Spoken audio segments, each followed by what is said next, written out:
Across major sports leagues, a select number of teams have transcended wins and losses. These teams operate on the currency of trophies and championships. And these teams' status was cemented on the shoulders of players whose greatness captured the hearts and minds of both avid sports fans and casual watchers across the globe. And hate them or love them, the Lakers are part of this class of teams. The late great Kobe Bryant had a quote where he said, "The Lakers stand for excellence. They stand for winning. We don't hang division banners. We retire Hall of Fame jerseys."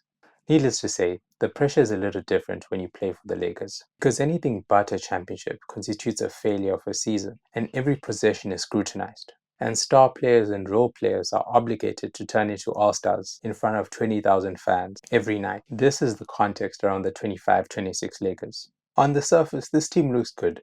They're fifth in the West, they're on a nice little 2-win streak. Luka's averaging 32 points a game. They're seventh in offensive rating. There's enough there that you could convince yourself that this team could hang in the West. But if you look under the hood, you'll find that this is a mediocre team with flashes of brilliance, but also very clear and exploitable flaws as well. The first one being, this is a really small team. Because outside of DeAndre Ayton and LeBron James, there is no one really of note taller than 6'11", just a bunch of short kings.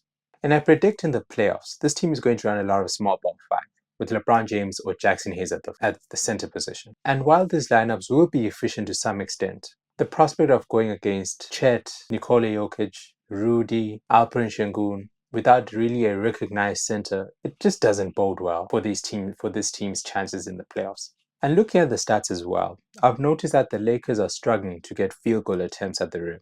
I'll just read some stats. In the restricted area, this team shoots about 25 field goals per game, which is 25th in the league, and they make 73%.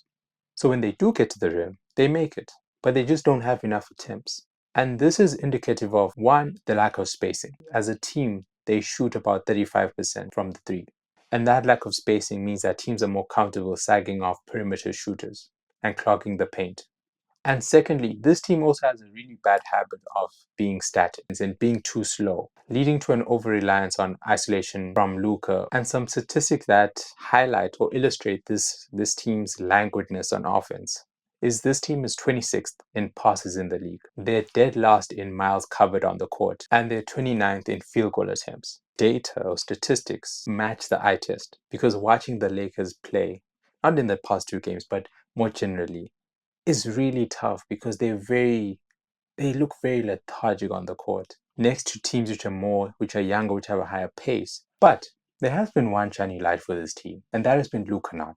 Over the past couple of games, he's been shooting over 50% from three. He's been a consistent bench contributor and one of the few players on this team that actually gives effort on defense. Luke Kennard is emerging as a big X factor for the Lakers. His combination of off-ball movement, elite shot making, and playmaking under pressure is a breath of fresh air for this team. He gives this team a consistency and a guile that they didn't have previously. And importantly, bench production. This team was 29th out of 30 in the NBA in bench points before he showed up. In the 22 minutes that he plays, he's averaging 10 points per game, over 50% from three, shooting 61% from the field, and 92% from his free throws. And when he's on the court, the Lakers are outscoring their opponents by 7 points. His impact is felt on his spacing, his ability to draw defenders on closeouts, and his gravity helps Luka, it helps LeBron, it helps Austin Reeves. He also plays a key role as a connector on this team. And what connectors are is that connectors are players who excel at facilitating offense and moving the ball, often operating within the flow of the offense rather than dominating possessions. They typically exhibit good decision making and contribute to team cohesion. For a team that boasts to have so many playmakers and ball handlers, from Austin Reeves to LeBron to Luka, we've already established that this team is 26th in passes in the league. So what gives? The problem is player profile. It's no good flooding your team with playmakers if you don't have any play finishers. On the Mavs, you saw that the best teams that he was on had surrounded him with a bunch of play finishers, from PJ Washington, Derrick Jones Jr., Daniel Gafford, to Derek Lively. These were teams that are designed for him to thrive because they surround him with rangy wings and mobile bigs. And the Lakers, unfortunately, have not done that as of yet. But with players like Luke Kennard, who are connectors and know how to play that role adequately, Luke Kennard understands his position on the court. He understands how to get his teammates open without having the ball, without a high usage rate. His off-ball movement is elite, and he's a good enough on-ball handler to keep a team honest. The ball doesn't stick when he's on the court. He keeps the ball movement. He keeps players moving. I want to read you this quote that kind of typifies his mindset as a connector. Just our ball movement has progressed very well over the last few games. For me, it's just being ready to shoot if I have a shot. And if not, just keeping the offense going and not letting it stall at all.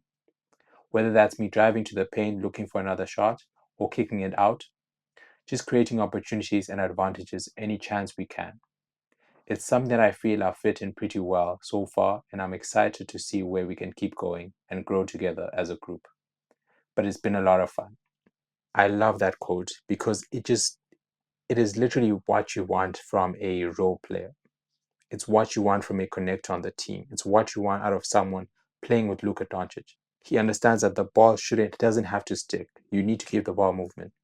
Rotations is how you're going to thrive in a league, which in this current era of pace and generating as many possessions as you can, you need these type of players who have this mindset. Being a good team requires you to have a good ecosystem with balanced roles and players that fit into those roles. I'm not breaking any news when I say that the Big Three era is completely done, and saying that to have a good team in 2026, your primary ball handler and your secondary ball handlers are as important as your connectors, your defensive anchors, your rim pressure specialists. The NBA is a role player league, and the more players you have who are able to fit into roles, the more success you're going to have in the long run.